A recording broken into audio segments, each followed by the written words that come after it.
Capitol physician Brian Monahan has given Senate Minority Leader Mitch McConnell the all clear after this freeze-up incident on Wednesday played out in front of reporters. But it isn't apparently all clear for the GOP with the Kentucky leader. Some Republican senators may call for a special meeting on their leadership after McConnell's second freeze in just the past few weeks. Now, it takes just 5 Republican senators, however, to force a special conference meeting. Also, 2024 Republican presidential candidate Nikki Haley is calling the Senate, quote, the most privileged nursing home in the country. Haley is acknowledging McConnell's decades of work, but says, quote, you have to know when to leave. Well, is it the time? And what about other ailing and aging senators? Joining us now to discuss the health of McConnell and those other senators is neurosurgeon and former Secretary of Housing and Urban Development, Dr. Ben Carson. Thanks for being with me today, Dr. Carson. Always a pleasure. Thank you. Let's talk about Mitch McConnell first. Freezing twice this year. His office has said it was lightheaded. From your expertise, what do you think is happening? I've heard all sorts of folks say possibly minor seizures. Well, you know, he's been evaluated by the physicians, and when he's not having these episodes, he's his normal self. So that would be very different from somebody who's having traditional cognitive decline of aging. So that may well be associated with the head trauma that he's had, plus some small vessel disease in his brain. Combination of the two could be causing this. And it'll be very important to see if this is a continuing trend, or are these the only 2 or 3 episodes that he's going to have as a result of that combination of factors. But that's very different from what we're seeing with, say, Senator Feinstein and with the president. I'm glad you brought that up. We have a clip of Senator Feinstein, Dr. Carson, and many people know she is the oldest sitting U.S. senator. She's 90 years old.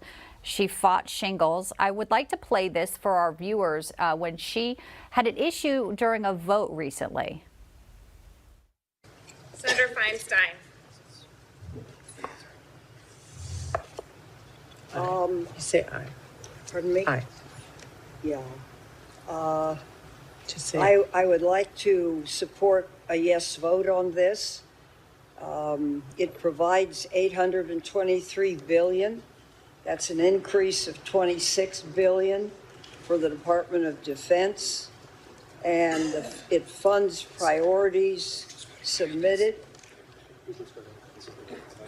yeah, just say aye. Okay, just Great. aye.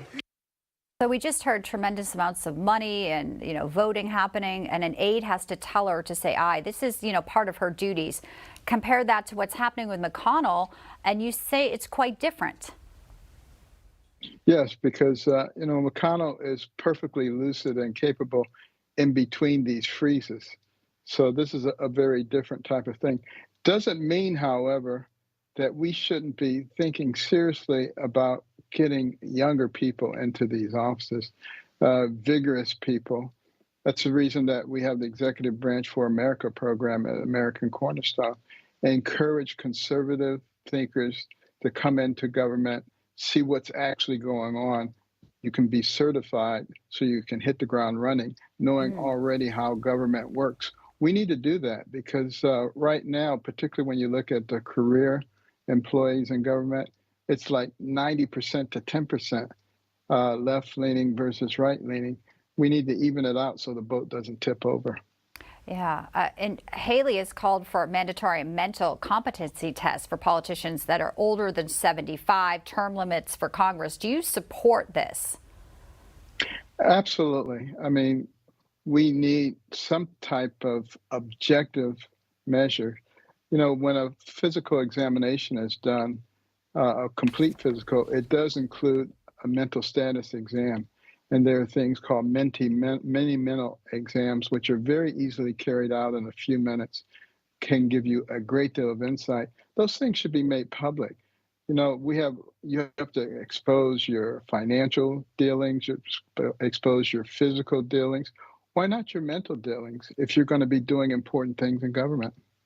Do you think Feinstein should step down, Dr. Carson? Well, I think she should have a mental examination to see what her faculties are. If they are not at least up to standard, then there should be some provision made, because we're not talking about her. We're talking about her constituents. We're talking about the people of the United States. And we can't make this about individuals. We have to talk about systems and how they work. Mm-hmm. And also, you know, sometimes it's not just age too. I mean, Chuck Grassley's 89, and you know, there's no issues there. So again, it's all about competency and you know, getting those tests done and having people willing to take the test. Final question on a different subject. While we have you, Dr. Carson, there is some scientists at the Pentagon, a medical intelligence unit.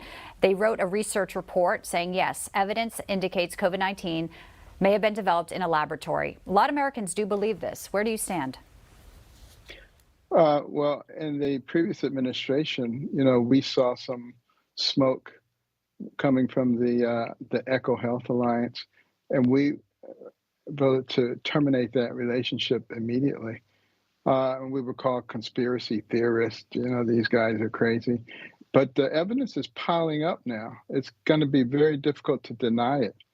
And I think it's pretty clear where it came from. Yeah, and let's get to the bottom of it. The American people deserve the truth here. Dr. Ben Carson. Who's being protected? Absolutely. Always a pleasure to have you here on Newsline. Thank you so much, sir. My